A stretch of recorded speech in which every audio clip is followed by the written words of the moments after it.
तो एग्जाम का टाइम आ गया है और टेंशन बढ़ रही है ना?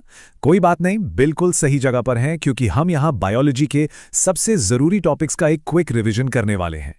इसे अपनी तैयारी का फाइनल टच समझिए, एक सुपर फास्ट टूर जिसमें हम सभी बड़े बड़े कॉन्सेप्ट्स को एक साथ जोड़कर देखेंगे।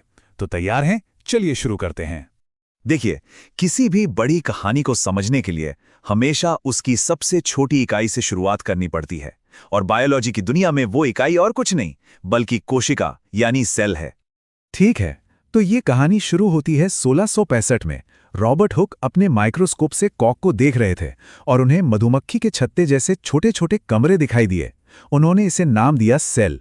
ये एक जबरदस्त शुरुआत थी। फिर लगभग 200 साल बाद श्लाइडन और श्वान आए और उन्होंने कहा, सुनो, सिर्फ कॉर्क ही नहीं बल्कि सारे पेड़ पौधे और जानवर इन्हीं कोशिकाओं से बने हैं। और फिर 1855 में रुडोल्फ विर्चो ने पजल का आखिरी और सबसे जरूरी टुकड़ा जोड़ा। उन्होंने कहा कि कोशिकाएं कहीं से भी पैदा नहीं हो जाती बल्कि हमेशा पहले से मौजूद कोशिकाओं से ही बनती हैं। इस एक लाइन ने स्पॉन्टेनियस जेनरेशन जैसी पुरानी थ्योरीज को हमेशा के लिए खत्म कर दिया। तो जब हमें ये पता चल गया कि सब कुछ कोशिकाओं से बना है, तो अगली मुश्किल सामने आई।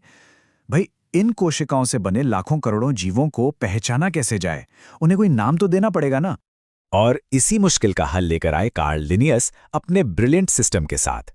उन्होंने द्विपद नामकरण या बाइनोमियल नॉमेनक्लेचर की शुरुआत की। जरा सोचिए, अगर ये सिस्टम ना होता तो दुनिया भर के साइंटिस्ट्स कैसे एक दूसरे से बात करते? लिनियस ने हमें बायोलॉजी की एक यूनिवर्सल भाषा दी जो आज तक इस्तेमाल होती है।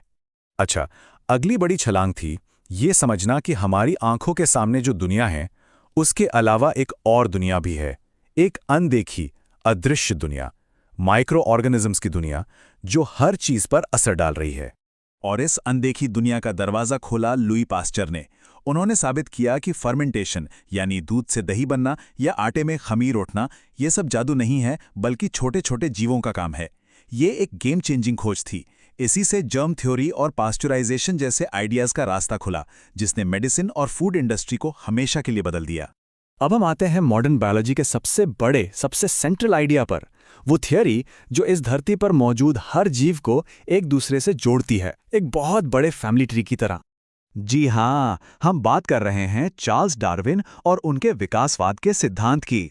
ये आइडिया कि जीवन हमेशा से ऐसा नहीं था बल्कि समय के साथ बदलता है, अपने माहौल के हिसाब से ढलता है, इस एक विचार ने दुनिया को देखने का नजरिया ही बदल दिया। तो देखिए, डार्विन ने एवोल्यूशन का एक बड़ा फ्रेमवर्क दिया। हार्बर्ट स्पेंसर ने इसी बात को एक मशहूर लाइन में कहा, सर्वाइवल ऑफ द फिटेस्ट, मतलब जो जीव अपने माहौल में सबसे अच्छे से फिट होगा वही आगे बढ़ेगा। पर सवाल ये था कि जीवों में ये अलग अलग तरह के गुण आते कहां से हैं? इसका जवाब दिया ह्यूगो डी व्रीज ने अपनी म्यूटेशन थ्योरी से। उन्होंने बताया कि डीएनए में जो छोटे छोटे रैंडम बदलाव होते हैं वही वो कच्चा माल है जिस पर नेचर अपना सिलेक्शन करती है। डार्विन को यह तो पता था कि एवोल्यूशन हो रहा है, लेकिन उन्हें यह नहीं पता था कि माता पिता के गुण बच्चों तक पहुंचते कैसे हैं, मतलब इसका मैकेनिज्म क्या है। और इसी एक सवाल ने बायोलॉजी के एक बिल्कुल नए चैप्टर की शुरुआत की। तो डार्विन की उस पहेली को सुलझाने के लिए हमें जीवन के ब्लूप्रिंट को खोजना था, वो जेनेटिक कोड जो असल में एवोल्यूशन को गाइड करता है। और इस खोज की शुरुआत हुई एक ऐसी जगह से जिसके बारे में कोई सोच भी नहीं सकता था, एक मठ के बगीचे से। ग्रेगर मेंडल, जिन्हें हम आज फादर ऑफ जेनेटिक्स कहते हैं, उन्होंने मटर के दानों पर एक्सपेरिमेंट्स करके वंशानुक्रम के नियम बनाए। मजे की बात यह है कि उनके काम को दशकों तक किसी ने नहीं पहचाना, लेकिन आज पूरी मॉडर्न जेनेटिक्स उसी की नींव पर खड़ी है। मेंडल के काम से ही हमें जीन का कॉन्सेप्ट मिला। ये हेरिडिटी यानी आनुवंशिकता की सबसे बेसिक यूनिट है, केमिकल्स की एक लंबी चेन जिसमें वो सारे निर्देश लिखे होते हैं जो एक पीढ़ी से दूसरी पीढ़ी तक जाते हैं। और ये निर्देश दो बहुत जरूरी मॉलिक्यूल्स में स्टोर होते हैं, डीएनए जो कि मास्टर ब्लूप्रिंट है, और आरएनए जो उस ब्लूप्रिंट को पढ़ने और उस पर काम करने में मदद करता है। दोनों में एक छोटा लेकिन बहुत जरूरी फर्क है। आरएनए में थाइमिन की जगह यूरेसिल नाम का एक बेस होता है। और फिर आया वो ऐतिहासिक पल जब वॉटसन और क्रिक ने डीएनए के डबल हेलिक्स स्ट्रक्चर की खोज की। आखिरकार हमें पता चल गया था कि आनुवांशिकता का वो धागा असल में दिखता कैसा है। इस खोज ने बायोलॉजी में एक नए युग की शुरुआत कर दी। तो अब जब हम जीवन के इस ब्लूप्रिंट यानी डीएनए को समझ चुके हैं, तो चलिए फटाफट देखते हैं कि ये ब्लूप्रिंट हमारे शरीर जैसी कॉम्प्लेक्स मशीन को कैसे बनाता है। ये एक रैपिड फायर राउंड होगा, तो पूरा ध्यान यहीं रखिएगा। शुरुआत करते हैं सर्कुलेटरी सिस्टम से।